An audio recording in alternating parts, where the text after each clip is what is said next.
जय श्री राम दोस्तों, जय हनुमान। कैसे हो आप सब लोग। किन घरों में हनुमान जी नहीं आते और किन घरों में हनुमान जी आते हैं। हम बुलाते हैं बाबा जी को, फिर भी वो नहीं आते हैं।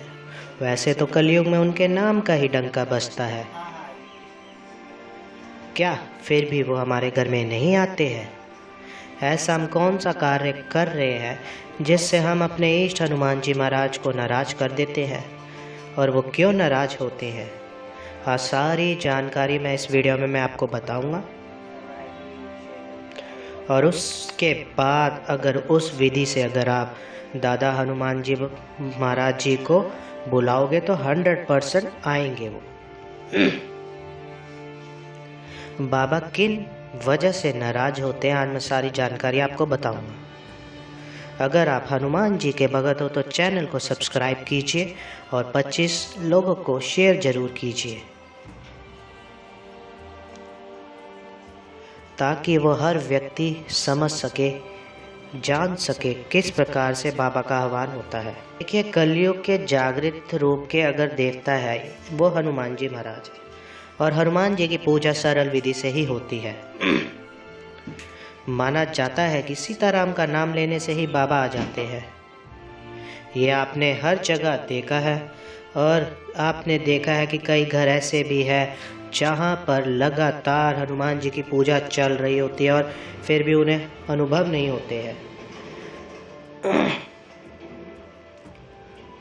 एक भगत का मुझको फ़ोन आया कि उन्होंने बोला, गुरुजी मैं 30 साल 35 साल से मेहंदीपुर बालाजी जा रहा हूँ,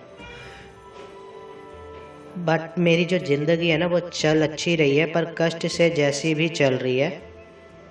लेकिन मेरे को कभी ऐसा एहसास ही नहीं हुआ कि बाबा की कोई शक्ति मेरे शरीर पर आ रही है, पर मेरे को पूरा विश्वास उन पर था। तो ऐसा क्या है कि मुझे बाबा के अनुभव क्यों नहीं प्राप्त हुए। 35 साल हो गए बालाजी जाते हुए, लेकिन किन कारणों से दादा वीर बजरंगबली महाराज रुष्ट हो जाते हैं। माना जाता है कि भगवान शिव के 11वें रूप अवतार हनुमान जी महाराज है, और ये शीघ्रता से ही प्रसन्न हो जाते हैं। और ये भी भगत जानते हैं कि श्री प्रभु राम के नाम के प्रताप से ही हनुमान जी प्रसन्न हो जाते हैं। उनका नाम लेने से ही बाबा प्रसन्न हो जाते हैं। ये बिल्कुल सच्चाई है, इसमें कोई झूठ ला ही नहीं सकते आप इसको। ये बिल्कुल सच्चा है, सच्चाई है कि बाबा श्री राम का नाम लेने से ही प्रसन्न हो जाते हैं हनुमान जी महाराज। लेकिन ऐसे घरों में बाबा का आगमन कभी नहीं होता जिन घरों के अंदर बड़े और छोटे का सम्मान ना हो, जिन घरों के अंदर आप थोड़े से लालच के लिए किसी भी परिवार के ऊपर आप तंत्र करने का प्रयास सोचने लग जाते हो।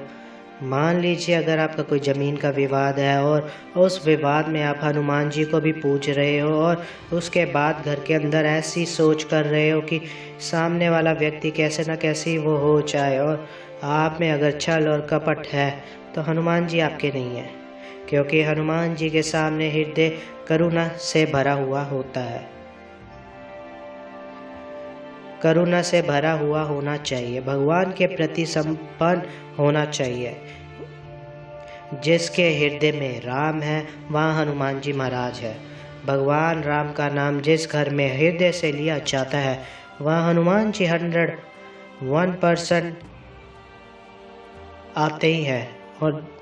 और दूसरी बात एक ये है कि जिस घर में माँ का अनादर होता है, मान लीजिए अगर माँ तो आपकी भूखी बैठी है, आप अपनी बहू के साथ जाकर हनुमान जी पूजा करवा रहे हो, या हनुमान जी पर चोला अर्पण कर रहे हो, या हनुमान जी की आप जो है आपकी माता भूखी बैठी है, बीमार है, तो हनुमान जी कभी भी आपकी पूजा से प्रसन्न नहीं होंगे और आपके बुलाने से कभी भी नहीं आएंगे, क्योंकि माँ का सम्मान हनुमान जी के हृदय में वास करता है।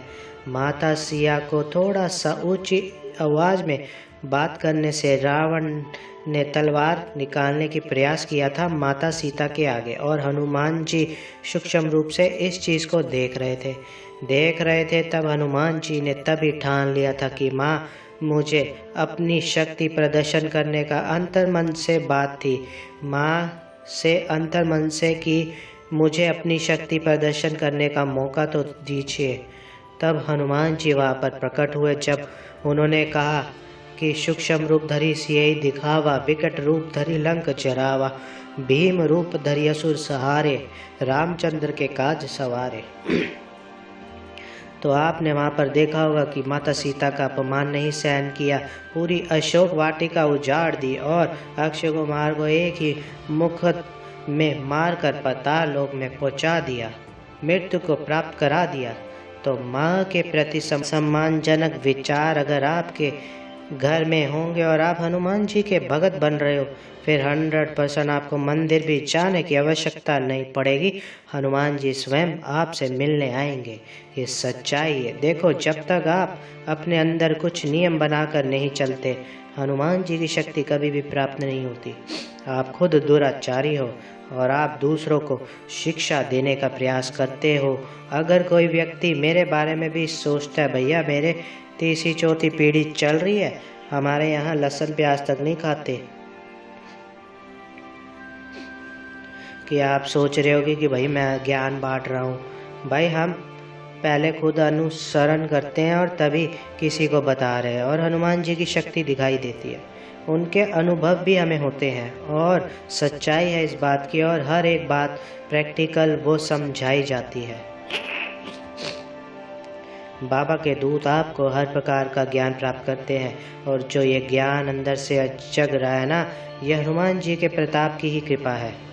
और ये सच्चाई है। जो नित्य नियम से हनुमान जी की भक्ति करेगा, प्रभु श्री राम जी की भक्ति करेगा, और बुजुर्गों के प्रति और बड़ों के प्रति अगर सम्मानजनक दृष्टि से देखेगा, तो 101% हनुमान जी की तरंगे उसको शरीर में आएंगी। अब आप सोच रहे होंगे कि हनुमान जी तंत्र करते हैं। हनुमान जी है ना, वो तंत्र का भक्षण कर देते हैं। जो हनुमान जी है ना, वो तंत्र का भक्षण कर देते हैं। और जो किसी के साथ अन्याय करता है, जो किसी के साथ अत्याचार करता है, ऐसों के लिए बजरंगबली कलयुग के राजा है। ये बात याद रखना। अगर एक बार बाबा की शक्ति आपके घर में जागृत हो जाती है, तो उसके बाद नकारात्मकता नज़दीक नहीं लगती। भूत पिशाच निकट नहीं आवे, महावीर केवल नाम सुनावे। गोस्वामी तुलसीदास जी को इस बात की समझ में आ गई थी। उन्होंने इस बात को कहा था कि और देवता चित न धरी, हनुमत से ही सब सुख करिए। अकेला हनुमान जी से ही समस्त प्रकार के सुख आपको प्राप्त हो सकते हैं, क्योंकि माँ दुर्गा के प्रथम द्वारपाल है, गणपति जी के भ्राता है। तो आप सोचिए कि माँ के 2 लाल आपने देखे होंगे, काल भैरव और उनके बाद हनुमान जी आपने देखे होंगे, और गणपति जी के पास सारी सिद्धियाँ हैं। तो ये नहीं है कि हनुमान जी किसी के साथ कोई लड़ाई है ना, सभी देवी देवता की कृपा है हनुमान जी के ऊपर। तो इसीलिए गोस्वामी तुलसीदास जी ने कहा कि और देवता चितना धरिए, हनुमत से ही सब सुख कीजिए। हनुमान जी के जाप मात्र से ही कलयुग में सब सुख संभव है। तो हनुमान जी ऐसे घरों में कभी नहीं आते जहाँ इस प्रकार के कार्य करते हैं, जहाँ पर स्त्री के प्रति अगर आपके सम्मानजनक दृष्टि नहीं है, आपके मन में अगर गलत प्रकार के विचार किसी भी स्त्री के प्रति आ रहे हैं, तो आप सोच रहे हो कि आपके ऊपर हनुमान जी की शक्ति आए, तो कभी भी नहीं आएगी। हनुमान जी की शक्ति ऐसी शरीर पर वास नहीं करती। ठीक है, अगर मेरी वीडियो आपको कोई कड़वी भी लग रही हो, किसी को भी तो कड़वी लग रही है, तो भैया सत्य है ये, और सत्य ही होगा, क्योंकि करेले में गुण होते हैं और करेला कड़वा ही होता है, लेकिन गुणकारी है। ये जो वीडियो आपको बताई है मैंने, और नीम का भी गुणकारी है लेकिन कड़वा है। स्वाद से कुछ नहीं, बल्कि कुट वचन बोलने से कुछ नहीं। लेकिन सच्चाई यही है कि अगर आप कुछ नियम बना के चलोगे, तब हनुमान जी की शक्तियाँ, हनुमान जी स्वयं आपके घर में आएंगे। भगवान राम का एक माला जाप करने से भी, एक बार नाम लेने से भी हनुमान जी आपके घर में आ जाएंगे। क्योंकि आपके घर में जब बड़े छोटे के प्रति सम्मान होगा, माँ बाप के प्रति सम्मान होगा, चाहे संकट कितना भी आपके ऊपर हैवी क्यों ना हो, लेकिन आपको पता है कि ये मेरी माता है, मैंने अपनी माँ का सम्मान करना है, मैंने अपने पिता का सम्मान करना है, कोई भी। और जब हम घर में कोई किसी भी प्रकार का नशा या कुछ भी करते हैं घर में एंट्री ना करने दो। अपने घर के चूल्हे के ऊपर ऐसा गलत प्रकार का पदार्थ ही ना बनने दो। अब एक भगत कहता है कि मैं हनुमान जी का भगत हूँ, ठीक है, और वो खा रहा है मीट के डले,